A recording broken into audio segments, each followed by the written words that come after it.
If you press the shutter when you see something, it's already too late. That's why a lot of wildlife photos look empty, disconnected, and lifeless. Unless you fix this, every shot you take will leave you wondering what went wrong. Was it the shutter speed? Was it the aperture, ISO, composition? Today I'll show you how to fix it. And once you get this right, you'll never chase a lucky shot again. Point number 1. Stop reacting. Most photographers chase the moment. They see an animal move and they click. But by the time your eyes see it, tell it to your brain tells it to your fingers to press the shutter speed, it's already too late. You are not capturing the exact moment. What you're capturing is a moment after the reaction. So in other words, you are capturing the leftovers. I know it's just 1 second or even less than that, but it's still a leftover. It's not that moment. That moment where it becomes art. That moment where you have the connection. It's not that moment. It's the moment after. In shutter, it may be just 1/10 of a second, but it's still not the moment. You come home, you see your shots, and deep down inside you know you have missed it. The energy is flat. The eyes are dull and the story is missing. The emotion is missing. It's not because you're too slow. It's because you're reacting. You have to stop shooting what's happening and you have to start shooting what's going to happen. Before the horse rears up, its muscle tightens. Before the wolf looks back, it presses down on its shoulders. Before the eagle takes off, it shifts its weight. So it's very simple. If you react to the first move, you've already missed the story. If you predict when they are going to move and press the shutter, then you have captured the story. So what I'm trying to say is catch the feelings before the action, not after it's over. No matter how young you are, no matter how old you are still a second behind the action because you are doing it in a reactive way. When you see it, that's when you do it. No, that is absolutely wrong. You have to predict when it's going to happen. If not, you're missing it.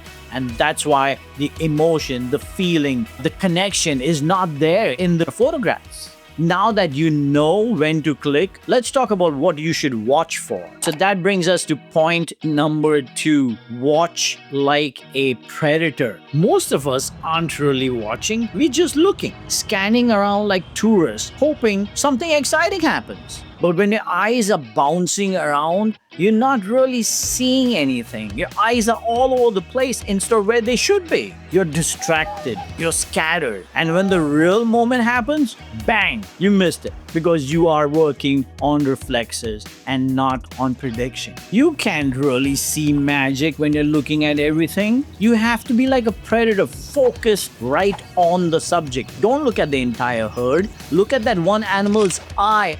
The best wildlife photographers, they're like predators, still just watching, just focused on that one eye and just watching and waiting for the moment. You have to watch for the small tells, the flick of the ear, the shift of the weight, the change in breathing. All these things will lead you to the right moment and then you can predict what's going to happen next. But you have to be quiet enough and just watch and observe and see what is changing and ask yourself, why is it changing? And ask yourself, what are they going to do next? Now that makes a great piece of art, is when you are predicting something is going to happen and then you press your shutter button right before it happens. That is when you land up with art because you have the connection. You have the moment. Tourists, they see noise. They're there to see and look. Photographers, they see the future. Though it's a second, but it's still the future. And how do you see it? You see it by knowing. And how do you know? You know by researching what your animal is going to do, by observing what your animal is going to do. It is not about reaction. And I know I'm hitting this point again and again and again and again, but I can tell you how much your photography will change if you start predicting. Animals have a pattern. Animals have a rhythm. Animals do the same thing again and again and again. So do we. Humans do the same thing. So do the animals. They take small steps or small reactions. They breathe a certain way or they push down a certain way before the big action comes. And if you're like me and you're waiting for the big action, then in order for you to get the big action, you need to learn the smaller actions that will help you predict when the big guy comes in. All right, guys, so point number 3. Feel the pattern. Once you start learning the patterns of animals, you will start finding it so easy knowing when they are going to do the big moment. So feel the pattern. I'm not saying see the pattern. There's a difference between seeing the pattern and feeling the pattern. The only time you can start feeling what your subject is going to do is if you know your subject so damn well. I personally want to go to Dave and give him this huge hug, but I don't think that would go well. And it's your job as a photographer, if you want to create art, if you want to create photographs that connect, you have to learn how to feel. That's point number 3. Let's get deeper into it. Even if you're locked in and you don't know how to feel, you're going to miss the shot. Wildlife isn't random. What you need to learn to do is you need to learn to see right before that big moment. What do? Do they breathe heavy? Do they bend down a little bit? Do they push up on the legs? Those are the small actions you need to figure out as a photographer. You need to study them in order for you to get the big aha moment. And the big aha moment is what it's all about. If you learn to feel the patterns, you're not reacting anymore. You will know when it's coming. You'll see the tension build. You'll see the energy rise. And just before it breaks open, that is your moment. Random luck gives you random shots. Patterns, they give you masterpieces. Now that you're feeling the build-up, let's fix the next big mistake. The one that ruins even the best shots. Point number 4, wait for the peak. Don't do it before that, just know when it's going to peak. That's when you get it. Most photographers, they mess up right here. They get too excited and they press the shutter button too fast, too quick, too soon. They see the moment start and they go click the button. It's too early. Just wait for the right moment. And what they capture? They capture a half gesture, a half leap, a half jump, a half takeoff.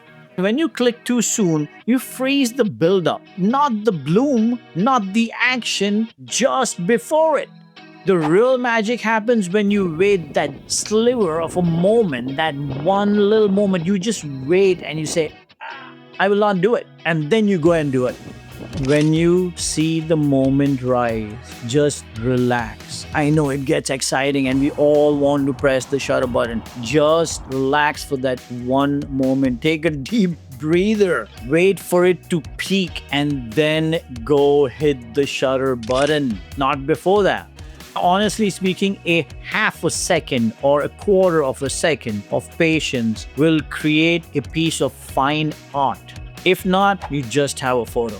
Point number 5 is to trust the process. Right when the moment builds, fear shows up. You get scared, you'll miss it, you panic, and then you click early. Game over. You cannot do that. Just trust the process, trust yourself. You will get the shot you have always wanted. The one that has a lot of emotions, a lot of connection, and the one that connects to your audience directly. Because that moment, I don't know how to explain it. There isn't a word for it. But that moment when there is a connection and when they just about to do something, that is the moment that creates art.